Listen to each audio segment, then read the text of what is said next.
Hola a todos. Es muy interesante cómo la prensa mundial, inclusive los periódicos de derecha, han tomado implícitamente o muy explícitamente las posiciones de Zelensky como la posición de la verdad. Les dejo la reunión completa traducida al español para que se hagan una idea exacta de lo que ocurrió, donde se demuestra claramente una actitud muy gentil de la administración estadounidense de Donald Trump, de su vicepresidente, hacia el líder ucraniano. Al mismo tiempo se puede apreciar en estos 49 minutos cómo Zelensky haya tenido esa actitud arrogante de exigencia, de forzar las cosas a su forma a lo largo de toda la reunión. Disfruten ese video. Well, thank you very much. It's an honor to have President Zelensky of Ukraine. And we've been working very hard, very close. So we've actually known each other for a long time. We've been dealing with each other for a long time and very well. We had a little negotiation spat, but that worked out great. I think for both countries, I think for the world, actually, beyond both countries. And we have something that is a very fair deal. And we look forward to getting in and digging and working and getting some of the rare earth. But it means we're going to be inside, and it's a big commitment from the United States, and we appreciate working with you very much, and we will continue to do that. We have had some very good discussions with Russia. I spoke with President Putin, and we're going to try and bring this to a close. It's something that you want and that he wants. We have to negotiate a deal, but we've started the confines of a deal, and I think something can happen. The big thing is the number of soldiers, mostly at this point, but soldiers being killed. You're losing thousands of soldiers. So on both sides, we're losing a lot of soldiers, and we want to see it stop. And we want to see the money get put to different kinds of use, like rebuilding. And we're going to be working very hard. But we've had a lot of very good conversations. I will say until we came along, the Biden administration didn't speak to Russia whatsoever. They didn't speak to anybody. They just allowed this to continue. And I will say that, I'll say in front of you, you've heard me say it 1,000 times, if I were president, this war would have never happened. We would have had a deal negotiated for you without having to go through what you've gone through. But your soldiers have been unbelievably brave. We've given them great equipment, but somebody has to use the equipment. They've been unbelievably brave. And we give them great credit. This was supposed to be over very quickly, and here we are 3 years later. So I give tremendous credit to your generals and your soldiers and yourself in the sense that it's been very hard fighting, very tough fighting. They're great fighters, and you have to be very proud of them from that standpoint. But now we want to get it over with. It's enough, right? We want to get it over with. So. It's an honor to have you here. Thank you very much for coming. We're going to sign the agreement at the conference in the East Room in a little while, right after lunch. And we'll be having lunch together. We're also discussing some other things. And we appreciate everybody being here. It's somewhat of an exciting moment, but the really exciting moment is when we get when they stop the shooting and we end up with a deal. And I think we're fairly close to getting that. And an honor to have you, and please, I'd like to say something. Yeah, thank you so much, Mr. President. Thank you for the invitation. And really, I hope that this first document, will be a first step to real security guarantees for Ukraine, our people, our children. I really count on it. And of course, we count that America will not stop support. Really, for us, it's very important to support and to continue it. I want to discuss it with details further during our conversation, and of course the infrastructure or security guarantees, because for today I understand what Europe is ready to do, and of course I want to discuss with you what United States will be ready to do, and I really count on your strong position to stop Putin, and you said that enough with the war. I think that is very important, Ben, to say these words to Putin at the very beginning of war, because he is a killer and terrorist. But I hope that together we can stop him. But for us, it's very important to, to save our country, our values, our freedom and democracy, and of course, no compromises with the killer about our territories, but it will be later. And of course, what I wanted, we spoke about it by phone with you, about the drones production. We have very good drones production. I think the best one in the world for today because of the war. Yes, and of course, we need very much the air defense. You have the best air defense in the world, and really you helped us under attacks of Russians, and I want to speak how we can exchange the licenses. We're open to share the licenses of all our drones with you, of course, with the United States, and we need licenses for quick production of air defense. Even after the war, we need our nation to be calm, that we are secure. So that's why we need this air shield. And of course, about this, I want to speak about the contingents. I think that France and UK already spoke to you, and we know that Europe is ready, but without the United States, they will not be ready to be as strong as we need. And the last point, last not least, about exchange, about our people and children. And you know that these crazy Russians, that they stolen 20,000 of children, Ukrainian children. They changed their names, they changed their families, relatives, and now they're in Russia. We want to bring them back, and really it's a big dream, task and goal for me, and our warriors. By the way, Mr. President, we released more than 4,000 warriors from Russian prison, but there are thousands more in the prison. I wanted to share with you some images, how it's. Just can I now? Yeah, please. Please. 1 minute. Just you to understand in what circumstances, in what situation they are, and what the attitude of Russia to our prisoners. That guys, just you before and after. And you see before and after, just you to understand. Now thousands of such guys, ladies and men, there.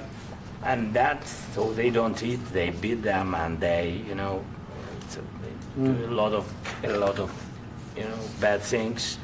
So out of, even during the war, there are rules. Everybody knows there are rules during the war. So these guys, they don't have any rules. You see that 50, 60 kilograms left, and a lot of such things. And I didn't want to show you what the changes with images of children, because I will just share with you. And I mean, it's looking tragic. Yep, that's tough stuff. I wanted very much to give you, and you see. Yeah. This is pastor, by the way. They stolen pastors because it's not Russian church. They stolen pastors and moved pastors to the prison. At the end of last year, we brought 3 pastors, and we could exchange them. And this is pastor, you see. Yeah, that's tough. Yeah, so I mean, this I wanted to show you, and this. So thank you very much. We want to get that ended, right? Yeah, of course. We And want. I think we will. And We have to, of course. do you have any questions, please? Mr. President. Thank you, Mr. President. With how much money is the U.S. going to put into the fund that is being created today, and how does this provide long-term security for Ukraine? Well, we don't know exactly how much, because we're going to be putting some money in a fund that we're going to get from the raw earth that we're going to be taking and sharing in terms of revenue. So it's going to be a lot of money will be made from the sale and from the use of raw earth. And as you know, our country doesn't have much raw earth. We have a lot of oil and gas, but we don't have a lot of the raw earth. And what we do have is protected by the environmentalists, but that can be unprotected, but still it's not very much. They have among the best in the world in terms of raw earth. So we're going to be using that, using it for all of the things we do, including AI and including weapons and the military, and it's really going to very much satisfy our needs. So it's something that just worked out really well. We have a lot of oil and we have a lot of gas, but we don't have raw earth. So this has just about every component of the raw earth that we need for computers, for all of the things we do. This puts us in great shape. And on long-term security for Ukraine, how does this provide it? I think they're going to have great luck. I think once we make the agreement, that's going to be 95% of it. They're not going to go back to fighting.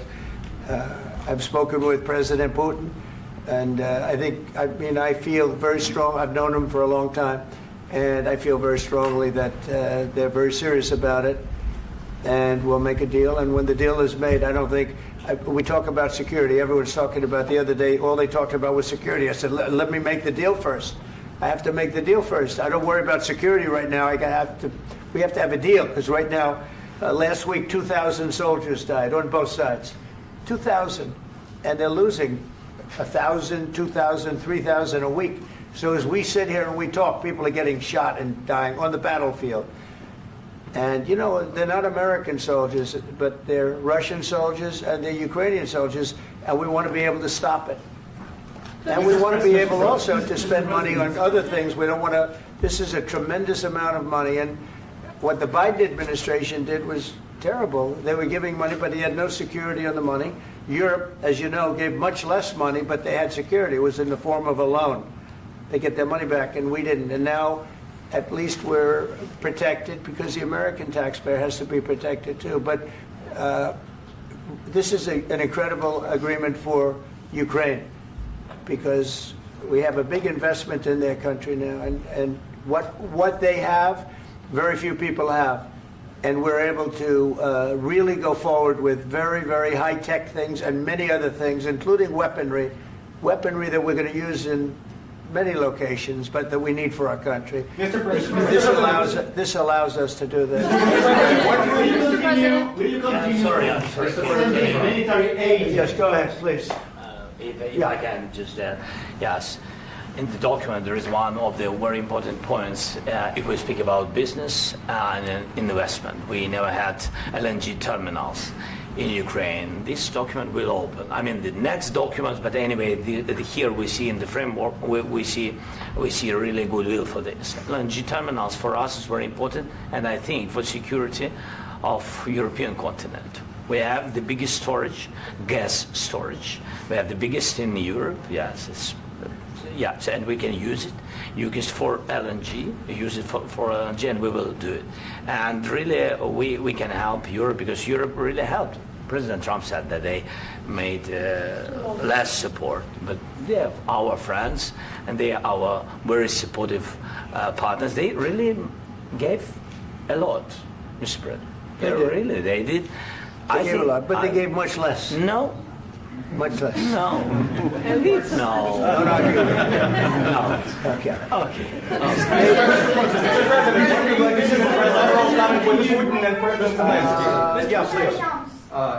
Mr. President Trump, you have repeatedly called the deal with Ukraine as a historical one. And as a President of the United States, you make historical decisions in other issues which affect America and other world. So what place in the world history do you want to take? And do you associate yourself with any famous historical figures? Yeah, I'd say George Washington, Abraham Lincoln. I would say I'm far superior to George Washington and Abraham Lincoln. Now, you know I'm only kidding, right? Because when I say that, the fake news is going to go wild. They're going to say he considers himself to be better than Washington. But you never know. You never know. I don't compare myself to anybody. I'm here to do a job. We've had a great 35 days or whatever it might be, a month, a little more than a month. We've accomplished tremendous amounts. Not only this would be a very great achievement if we could get the war stopped and get them back to normalization. I think that's going to happen. We've had very good talks on both sides, as you know. But I think we've done a very good job, just generally. If you look at all of the things we've done in 30 days, they're saying there's never been a opening for a president. The first month, there's never been a first month like we've had. And this is one of the very important things. This, to me, is one of the most important things, because we have tremendous death taking place as we speak, and I don't want to have that. You know, think of the parents, whether they're in Russia or Ukraine, think of the parents of all these people being killed needlessly. They came to our territory. Should have never started. This would have, if I were president, this would have never started. Mr. President, will you continue sending military aid to Ukraine after the U.S. signs this agreement with Ukraine. Yeah, we're And the going to be question continuing. to President Zelensky: do you feel like the U.S. is on your side? That President Trump is on your side at this moment? What do you think? He wants to know, do you think that, sort of a stupid question. I guess we wouldn't be here if I wasn't. I think that the United States on our side from the very beginning of occupation, and I think that President Trump on our side, and of course, I'm sure that the United States President will not stop support. This is crucial for us. It's important for us. Yes. And Putin, the president, speaks about the people and the soldiers which are dying, but they came to our territory, they came to our land. They began this war, and they have to stop. And I think this is the question, with really the most important question. Can President Trump, I hope yes, with some other allies, to stop Putin, withdraw these enemies, our enemy, withdraw these troops from our land? And I think that you asked about the history, I think that if President, or when, he will stop Putin, if President Trump will bring peace to our country, I think he will be on this wall. I think. We've had very, very good talks. What about military aid to Ukraine? President Zelensky just said that there will be no compromises with Vladimir Putin. I just wanted to ask both of you, firstly, are there compromises that you think that President Zelensky is going to have to make? And President Zelensky, is there anything that you might be thinking that you may be able to offer or bring to the table, for example, elections? Thank you. I think you're going to have to always make compromises. You can't do any deals without compromises. So certainly he's going to have to make some compromises, but hopefully they won't be as big as some people think you're going to have to make. That's all. That's all we can do. I'm here as an arbitrator, as a mediator to a certain extent between two parties that have been very hostile, to put it mildly. They've been very hostile. This has been a vicious war. This has been a vicious war. You know, it's a very level battlefield, and those bullets go out, and as I've said many times, we were talking about it with Pete, many times the only thing stopping those bullets is a human body.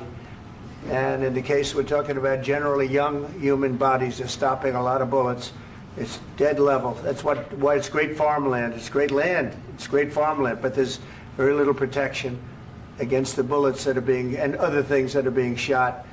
So all I can do is see if I can get everybody at the table and get an agreement. And I think we're going to end up with an agreement. Otherwise, I wouldn't probably be even here today. Mr. President, I've got two questions for you. You think ultimately your legacy will be the peacemaker and not the president that led this country into another war and ended foreign wars? And I've got a question. I hope it will. I mean, I hope I'm going to be remembered as a peacemaker. This would be a great thing if we could do this. I'm doing this to save lives more than anything else. Second is to save a lot of money, but I consider that to be far less important. So I hope I'm going to, thank you, Brian, for that question. It was a nice question. I hope I'll be known and recognized as a peacemaker. This would be a great thing to solve. This is a very dangerous situation. You know, this could lead to a third world war. This was headed in the wrong direction. If this election were lost, if we didn't win this election, and we won it by a lot, that was a mandate. We won every swing state. We won the popular vote by millions and millions of votes. We won everything. The districts, you look at the areas of red, take a look at a map. This was a big mandate, and this was one of the things. I said, we're going to get this thing settled. If we didn't win, I think this could have very well ended up in a third world war, and that would not have been a good situation. What was your second question? And my second question for President Zelensky, why don't you wear a suit? You're at the highest, why don't you wear a suit? You're at the highest level in this country's office, and you refuse to wear a suit. Just want to see if do you own a suit? Yeah, problems. A lot of Americans have problems with you not respecting the dignity of this office. I will wear a costume after this war will finish. Okay. Yes, maybe something like yours. Yes. That'd be great. Maybe something better. I don't know. We will see. Maybe something cheaper than. Yeah. Thank you. Thank you. President Thank you. Trump. Thank you, President Trump. You said yesterday that you have. Are you going to send more arms to Ukraine in case there's no peace? Yeah, we're going to have arms to Ukraine, yeah, sure. Hopefully I won't have to send very much because hopefully we're going to have it finished. We're looking forward to finishing this quickly. We're not looking forward to sending a lot of arms. We're looking forward to getting the war finished so we can do other things. But we very much appreciate the agreement because we needed what they had, and we're treating, you know, our country is now treated fairly. Biden didn't do that. He didn't know what the hell he was doing. This should have never happened. This should have never started. But, you know, sure, the answer is yes, but hopefully we won't have to send much because I'm looking forward to getting it done quickly, very quickly. Does that mean you'll provide security guarantees, Mr. President? I don't want to talk about security yet because I want to get the deal done. You know, you fall into the same trap like everybody else. A million times you say it over and over. I want to get the deal done. Security is so easy. That's about 2% of the problem. I'm not worried about security. I'm worried about getting the deal done. The security is the easy part. Security is very nice. Everybody stops shooting. And now will Europe put people there? I know France is going to. I know the UK is going to. I know other countries are going to, and they happen to be right next door. We haven't committed, but we could conceivably. You know, we have security in a different form. We'll have workers there digging, taking the raw earth so that we can create a lot of great product in this country. So in that sense, you have something, but we haven't determined that yet. I will say, in speaking to France and in speaking to, and they were here, as you know, last week and just the other day, they have committed to a lot of security. I don't think you're going to need much security. I think once this deal gets done, it's over. Russia's not going to want to go back, and nobody's going to want to go back. When this deal ends, I really believe this deal is going to be over. Yeah, please go ahead. Go ahead. Thank you, Mr. President, thank you. You had President Macron and Keir Starmer at the White House this past week, both of whom praised your courage and conviction to lead the pathway towards peace. Yes. Part of that involved, though, re-engaging Russia in diplomatic relations, something that previous leaders lacked the conviction to do so. What gave you the moral courage and conviction to step forward and lead that? Well, I love this guy. Who are you with? One American News, sir. Well, that's why I like him. One American News does a great job. I like the question. I think it's a very good question. It's a pathway to peace. It's a pathway to getting something solved. And I feel that as the head of this country, I have an obligation to do that. Plus, you know, we're very much involved. We got involved. It's too bad we got involved because there should have been no involvement because there should have been no war. And there shouldn't have been October 7th. That would have never happened. As you know, Iran was broke. They had no money to give to Hezbollah. They had no money to give to Hamas. They were stone cold broke. And then under Biden, they became rich as hell. They went from no money to $300 billion in a period of 4 years. And they gave a lot of that money away, and you see what happened. And that's a real mess also that we hope to be able to solve. But no, I appreciate your question very much. It's just, I feel I have an obligation to try and do something to stop the death. If I can answer. Yes, if I can answer, Please, sorry. go ahead. Please. And I do like your clothing, by the way. Yeah, really? Even though I think he's a great guy, by the way. But I don't know if you two like each other. But you know what? I think he's dressed. I like this guy. I don't know I think him. he's dressed beautifully. So I have more serious things than answer on such Yeah, questions. sure, I will answer on more That's serious a good questions statement. if I can. Yeah, So please, about security guarantees and about just ceasefire. We can't just speak about ceasefire and speak. It will not work. Just ceasefire will never work because I'm like a president. I have this experience, and not only me. Ukraine before my presidency, from the 2014, Putin broken 25 times. 25 times he broken his own signature. 25 times he broken ceasefire. But he never broke to me. He never broke to me. No, you were the president.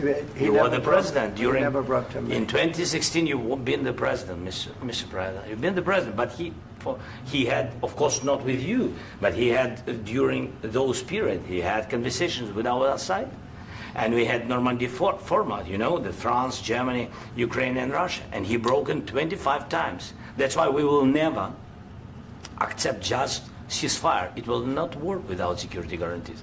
Security guarantees, maybe President is right about this document and other, but this document is not enough. Strong army is enough. Because his soldiers afraid, Putin's soldiers afraid of our soldiers when we're strong enough. If we are not strong enough, if we are empty, if our storage is empty, we can't defend our land. Today, you know, he knows that we have, all the world knows that we have meeting, yes? Why he's using ballistic? Putin today using ballistic on our hospitals, schools, and etc. Ballistic. So he knows that we are here and that President Trump is really have goodwill to stop this war. And you hear now the president. So why he's using? So he doesn't want to stop. He doesn't want. But I hope that we will do it. Really, we'll do it. Security, when we speak about security guarantees, when the Europeans are ready for contingents, they need USA backstop. If there will not be United States, we will not never have any contingents, strong contingents from the Europeans, because they don't want to divide alliance, connection between the United States and the main and strongest ally and Europeans. And this is crucial, this is important. That's what we want to speak about very much. This is very important. And air defense. So air defense, really, we have big deficit with all these systems, and we need to provide this. We need it very much. Otherwise, Putin will never stop, and will go further and further. He doesn't want. He hates us, you know? It's not about me. He hates Ukrainians. He thinks that we are not a nation. He thinks, and he shared these thoughts, I think maybe with your team also, I don't know. But with all the Europeans, in media, officially and not, he always said that there is no such country, such nation, such language, and such life like Ukrainian. No, he really doesn't respect all the Ukrainians, and he wants to destroy us. And you are right, Mr. President, that's 2%. This document, maybe other documents, it's a very good start, very good, but it will not enough to stop this person. Should Russia pay to rebuild Ukraine? Mr. President, under these Should Russia pay to rebuild Ukraine? They have to pay. This question. This is the rule. This is the rule of the war. This is the rule of the war. During all the centuries, all the history, this is the rule of the war. Who began, those pay. This is the rule. Putin began this war. He has to pay all money for innovation. He has to pay. Of course, some Russian assets, what we have in Europe, about 300 billion, we can use them. We can use for innovation and buy military support from the United States also. We can do it, but it's not enough. It's not enough. President, under these circumstances, do you envision a trilateral summit with Putin and President Zelensky? Wait 1 second. I asked this question that you didn't like because I wanted to know if you want to position yourself in the middle between Russia and Ukraine, or on the Ukraine side. No, I'm in the middle. I want to solve this thing. I'm for both. I want to get it solved. And it's wonderful to speak badly about somebody else, but I want to get it solved. If we can solve it, great. If we can't solve it, they're going to have to fight it out, and who knows what's going to happen. But I want to see it get solved. May I follow up? One more question about U.S. troops in Europe. After Russian invasion of Ukraine, your predecessor sent additional troops to Eastern Europe, including Poland, my country. Yeah. Are you committed to keeping these troops on the eastern flank of NATO in the future? I'm very committed to Poland. I think Poland has really stepped up and done a great job for NATO. As you know, they paid more than they had to. They are one of the finest groups of people I've ever known. I'm very committed to Poland. What about Baltics? Poland's in a tough neighborhood, you know. What about the Baltics? The Baltics, they got a lot of, it's a tough neighborhood too. But we're committed. We're going to be very committed, and we're committed to NATO. But NATO has to step up, and the Europeans have to step up more than they have. And I want to see them equalize, because they are in for far less than we're in. And they should be at least equal. You understand that? Why is the United States, we have an ocean in between. Why is the United States in for so much more money and other things as Europe? With that being said, and as you said, they've also been obviously very helpful. But we have put in far more than they have. And I think they should equalize. Mr. President, please, go ahead. Ask you about the agreement again today. What changed between the first time that Secretary Vance gave President Zelensky the agreement and today for the signing? We made a deal. So what was the I'm just, deciding factor? I'm a business person. We made a deal. That's what changed. Mr. President, I didn't think we were going to make a deal. And we ended up making the deal, so that changed. Mr. President, what and how do you envision a trilateral summit with President Zelensky and Putin? I don't know, but well, they don't like each other, I can tell you that. Okay? They do not like each other. This is not a love match, and it's unfortunate. That's why you're in this situation. The United States should not have allowed this to happen, okay? The United States, run by a man that didn't know much, I'm going to be very nice, run by an incompetent person, very incompetent person, should never have allowed this to happen. I've stopped wars. I've stopped many wars. My people will tell you, I stopped wars that nobody ever heard about. I stopped wars before they ever started. You can look at some of, I could give you a lot of nations that would tell you right now they were probably going to war. I could tell you right now there's a nation thinking about going to war on something that nobody in this room has ever even heard about. Two smaller nations, but big, still big. And I think I've stopped it. But this should have never happened. Mr. President, About sorry, just a second. About any negotiations. First of all, I want really to tell you, and I think that everybody understands that Ukraine, modern Ukrainians, nobody wants to stop this war. But at the future, any negotiations, it's understandable that two sides of the war, not Russia and the United States, because this is not the war between Russia and the United States. This is war of Russia against Ukraine and Ukrainian people. So these two sides will be at the anyway will be at the negotiation table. Then of course United States, like the strongest partner of the Ukraine, and of course Europe. I think Europe is very important. I want to speak about it with the President. Yes, Europe is very important for us because we really defend Europe for today. All Europeans really recognize that we are defending line and they have real life and our people are dying. That's why they helped us. And also it's about the NATO. Yes, between, like the President said, you have big, nice ocean. Yes, between us. But if we will not stay, Russia will go further to Baltics and to Poland, by the way. But first to the Baltics. It's understandable for them because they've been in the USSR. You know, they've been one of the republics of the USSR, and Putin wants to bring them back to his empire. It's a fact. And when he will go there, if we will not stay, you will fight. Your American soldiers, it doesn't matter, do you have ocean or not, your soldiers will fight. Mr. President, would you be willing to visit Ukraine, maybe Kyiv or Odessa, which is known to be a 30-year-old Black Sea? It was my question. I'm sorry. I don't want to talk about Odessa now. Let's not talk about Odessa. I want to talk about making a deal, getting peace. We don't have to talk about Odessa, but a lot of cities have been destroyed. There are a lot of cities that are not recognizable. There's not a building standing. No. And a lot of things have Mr. President, you have to come and to look. No. We have very good cities. Yes, a lot of things have been destroyed, but mostly cities alive, and people work, and children go to school. Sometimes it's very difficult. Sometimes closer to front line, children have to go to underground schools or online, but we live. Ukraine is fighting, and Ukraine lives. This is very important. And maybe it's Putin is sharing this information that he destroyed us.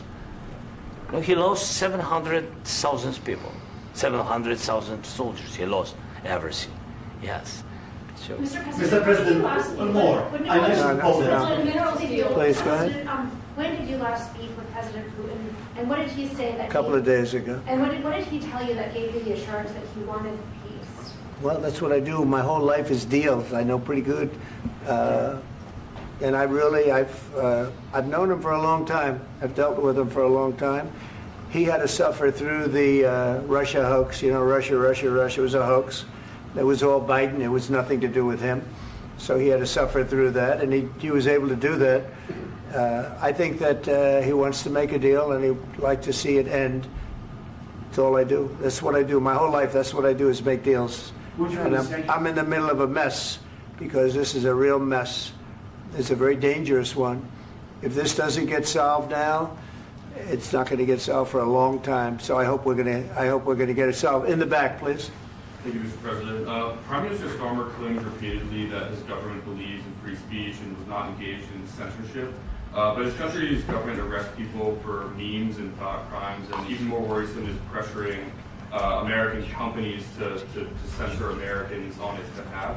How can he be a reliable, trustworthy partner when he says things that are demonstrably false on such an important topic? Well, we actually spoke to him about that yesterday, and we thought they took it very, very much too far. JD was very strong on it. So was I. So was Marco. And we've been speaking to him about it. Marco, would you like to say something about that? We have concerns, obviously, with the conduct of those, particularly as it impacts Americans. And there's real concern that American speech, which is online, could fall into the hands of British or any country's jurisdiction. And so this is a point the Vice President made of Munich, and I think it's a very compelling one, that what unites us with Europe, as much as anything else, is these shared values, and one of them being free speech. And so if Americans are threatened by it, we're going to need to take action in that regard. Mr. President. It's actually a very important question. We spoke about this in detail with the Prime Minister, the Foreign Secretary, and others at lunch yesterday, and I know that Secretary of Commerce Lutnick followed up in private meetings last night. This is really important. We believe Americans have the right to speak their mind, even if we in this room disagree with them. They have the right to speak their mind in the public square, which is often online these days. And we're going to defend that right as it pertains to American companies and American citizens vigorously if we have to. I do think that under the President's leadership, we're going to find common ground with our friends in the UK on this question, but it remains to be seen. The principle that will guide us is we believe in free speech in this country, and we'll fight for it for American citizens. Mr. President, on the deal, is there any other oil and gas component to the deal? Is it all critical? A little bit. We'll see. On LNG? But we're not really looking for that so much. We got a lot. We have more than anybody in the world, by far. So no, we're not talking about it too much, but a little bit. I think it affects also, but for the most part, no. And sir, is there any agreement from Ukraine to purchase U.S. LNG as part of the deal, or is that on the table at all? No, we don't need that. Mr. President, I just wanted to ask you about, you just mentioned that you'd spoken to Vladimir Putin a couple of days ago. Just to be clear, that's a new call, not the one that you... I've spoken to him on numerous occasions. Okay, and how was the latest call? What did you discuss? How did it go? Are you serious with that question? I am. I'd love to know. It went well. I think we're going to have a deal. On the minerals deal, Mr. President, some of those minerals are in the east of Ukraine, not far from the front lines and in areas that Russia has occupied. Will you direct President Putin to withdraw his forces from those areas if there's U.S. interest? Well, we'll take a look at the time. We have a lot of area. It's a very big area we're talking about, so we'll take a look. I'll study that and I'll see. And who would protect those minerals if they are U.S. interests? Would that be Ukrainian forces? They'll be protected. European The agreement forces? will protect them. U.S. The forces? agreement, yeah, we're signing an agreement. You know? Right, but what if Russia tries to invade or there's Russian aggression in those spots? I just told you I don't think that's going to happen. And if that were going to happen, I wouldn't make a deal. If I thought that was going to happen, I wouldn't make a deal. Some people may wonder why. You know, they ought to focus on CNN on survival, not asking me these ridiculous questions. Focus on surviving, because CNN's got such low ratings. I don't think they're going to survive. Let's go. Please, go ahead. I already mentioned Poland. Poland was under Russian control for decades after the Second World War. When I was a kid, I looked at the United States not only as a most powerful country, richest country in the world, the country that has great music, great movies, great muscle cars, but also as a force for good. And now I'm talking with my friends in Poland, and they are worried that you align yourself too much with Putin. What's your message for them? Well, if I didn't align myself with both of them, you'd never have a deal. You want me to say really terrible things about Putin and then say, hi, Vladimir, how are we doing on the deal? It doesn't work that way. I'm not aligned with Putin. I'm not aligned with anybody. I'm aligned with the United States of America and for the good of the world. I'm aligned with the world, and I want to get this thing over with. You see the hatred he's got for Putin. It's very tough for me to make a deal with that kind of hate. He's got tremendous hatred, and I understand that, but I can tell you the other side isn't exactly in love with, him either. So it's not a question of alignment. I'm aligned with the world. I want to get the thing set. I'm aligned with Europe. I want to see if we can get this thing done. You want me to be tough? I could be tougher than any human being you've ever seen. I'd be so tough. But you're never going to get a deal that way, so that's the way it goes. All right, one more question. I want to respond to this. So look, for 4 years in the United States of America, we had a president who stood up at press conferences and talked tough about Vladimir Putin, and then Putin invaded Ukraine and destroyed a significant chunk of the country. The path to peace and the path to prosperity is maybe engaging in diplomacy. We tried the pathway of Joe Biden of thumping our chest and pretending that the President of the United States' words mattered more than the President of the United States' actions. What makes America a good country is America engaging in diplomacy. That's what President Trump is doing. Can I ask you? Sure. Yeah? Yeah. Okay. So he occupied our parts, big parts of Ukraine, part of East and Crimea. So he occupied it on 2014. So during a lot of years, so I'm not speaking about just Biden, but those time was Obama, then President Obama, then President Trump, then President Biden, now President Trump, and God bless, now President Trump will stop him. But during 2014, nobody stopped him. He just occupied and took. He killed people. You know what the contact 2015. 2014. 2014 and 2015. 2014. Yeah. So I was not here. Yeah, but that's exactly right. Yes, but during 2014 till 2022, the situation the same. The people have been dying on the contact line. Nobody stopped him. You know that we had conversations with him, a lot of conversations, my bilateral conversation, and we signed with him, me, like a new president. In 2019, I signed with him the deal. I signed with him, Macron and Merkel, we signed ceasefire. Ceasefire. All of them told me that he will never go. We signed with him with gas contract. Gas contract.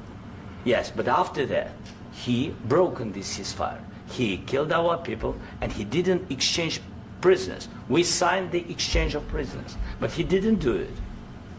What kind of diplomacy, JD, you are speaking about? What do you mean? I'm talking about the kind of diplomacy that's going to end the destruction of your country. Yes, but if you Mr. President, with respect, I think it's disrespectful for you to come into the Oval Office and try to litigate this in front of the American media. Right now, you guys are going around and forcing conscripts to the front lines because you have manpower problems. You should be thanking the President for trying to bring an end to this conflict. Have you ever been to Ukraine that you say what problems we have? I have been to. Come once. I've actually watched and seen the stories, and I know what happens is you bring them on a propaganda tour, Mr. President. Do you disagree that you've had problems bringing people into your military? And do you think that it's respectful to come to the Oval Office of the United States of America and attack the administration that is trying to prevent the destruction of your country? A lot of questions. Let's start from the beginning. Sure. First of all, during the war, everybody has problems, even you, but you have nice ocean and don't feel now, but you will feel it in the future. God bless. You don't know that. God bless. You don't God know bless. that. You will not have a war. Don't tell us what we're going to feel. We're trying to solve a problem. Don't tell us what we're going to feel. I'm not telling you. Because you're in no position to dictate that. That's exactly what you're doing. You're in no position to dictate what we're going to feel. We're going to feel very good. Feel influence. We're going to feel very good and very strong. You will feel influence. You're right now not in a very good position. You've allowed yourself to be in a very bad position, and he happens to be right about it. From the very beginning of the war. You're not in a good position. You don't have the cards right now. With us, you start having cards. Right now, you don't. You're playing cards. You're playing cards. You're gambling with the lives of millions of people. You're gambling with World War III. You're gambling with World War III. And what you're doing is very disrespectful to the country, this country, that's backed you far more than a lot of people said they should have. Have you said thank you once? This entire meeting? No, in this entire meeting, have you said thank you? You went to Pennsylvania and campaigned for the opposition in October. Offer some words of appreciation for the United States of America and the president who's trying to save your country. Please, you think that if you will speak very loudly about the war, He's not speaking loudly. He's not speaking loudly. Your country's in big trouble. Can I Wait a answer? minute. No, you've done a lot of talking. Your country is in big trouble. I know. You're not winning. You're not winning this. You have a damn good chance of coming out okay because of us. Mr. President, we are staying in our country, staying strong from the very beginning of the war. We've been alone, and we are thankful. I said thanks you haven't in been this alone. cabinet, You and haven't not been only alone. in this cabinet. We gave you, through this stupid president, $350 billion. You voted we gave for you your military president. equipment, You and you voted men for are your brave, president. but they had to use our military. What about If you didn't have our military equipment, if you didn't have our military equipment, this war would have been over in 2 weeks. In 3 days, I heard it from Putin. In 3 days, this is something Maybe new. less. In 2 weeks, of course, yes. It's going to be a very hard thing to do business like this. Again, I tell you. just say thank you. I said a lot of times to American people. Accept that there are disagreements, and let's go litigate those disagreements rather than trying to fight it out in the American media when you're wrong. We know that you're wrong. But you see, I think it's good for the American people to see what's going on. I understand, sir. I think it's very important. That's why I kept this going so long. You have to be thankful. You don't have the cards. Thankful. You're buried there. Your people are dying. I can tell you You're again, running low on soldiers. Listen, you're running Mr. low President. on soldiers. It would be a damn good thing. Mr. And then you tell us, I don't want a ceasefire. I don't want a ceasefire. I want to go, and I want this.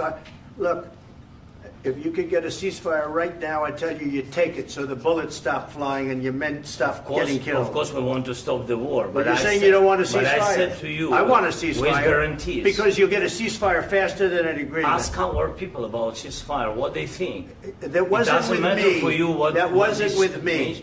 That was with a guy named Biden who was not a smart person. That was with Obama. It was your president. Excuse me. That was with Obama, who gave you sheets, and I gave you javelins. Yes. I gave you the javelins to take out all those tanks. Obama gave you sheets. In fact, the statement is Obama gave sheets and Trump gave javelins. You got to be more thankful, because let me tell you, you don't have the cards. With us, you have the cards. But without us, you don't have any cards. One more question to Mr. Vice President. I'm sorry. It's going to be a tough deal to make, because the attitudes have to change.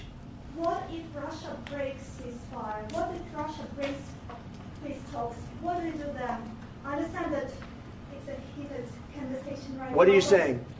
She's asking, what if Russia breaks the ceasefire? What if anything? What if a bomb drops on your head right now? Okay? What if they broke it? I don't know. They broke it with Biden, because Biden, they didn't respect him. They didn't respect Obama. They respect me. Let me tell you, Putin went through a hell of a lot with me. He went through a phony witch hunt where they used him and Russia. Russia. You ever hear of that deal? That was a phony Hunter Biden, Joe Biden scam. Hillary Clinton, Shifty Adam Schiff. It was a Democrat scam. And he had to go through that. And he did go through it. We didn't end up in a war. And he went through it. He was accused of all that stuff. He had nothing to do with it. It came out of Hunter Biden's bathroom. It came out of Hunter Biden's bedroom. It was disgusting. And then they said, oh, the laptop from hell was made by Russia. The 51 agents. The whole thing was a scam. And he had to put up with that. He was being accused of all that stuff. All I can say is this. He might have broken deals with Obama and Bush, and he might have broken them with Biden. He did, maybe. Maybe he didn't. I don't know what happened. But he didn't break them with me. He wants to make a deal. I don't know if you can make a deal. The problem is, I've empowered you to be a tough guy. And I don't think you'd be a tough guy without the United States. And your people are very brave. But you're either going to make a deal or we're out. And if we're out, you'll fight it out. I don't think it's going to be pretty, but you'll fight it out. But you don't have the cards. But once we sign that deal, you're in a much better position. But you're not acting at all thankful. And that's not a nice thing. I'll be honest, that's not a nice thing. All right, I think we've seen enough. What do you think? What's this negotiation? This is going to be great television, I will say that. All right. We'll see what we can do about putting it together. Thank you, sir. I know this is I need the back of this. We'll see. I don't know. All right, guys, come on. Wait, hey, guys, come on. Let's move.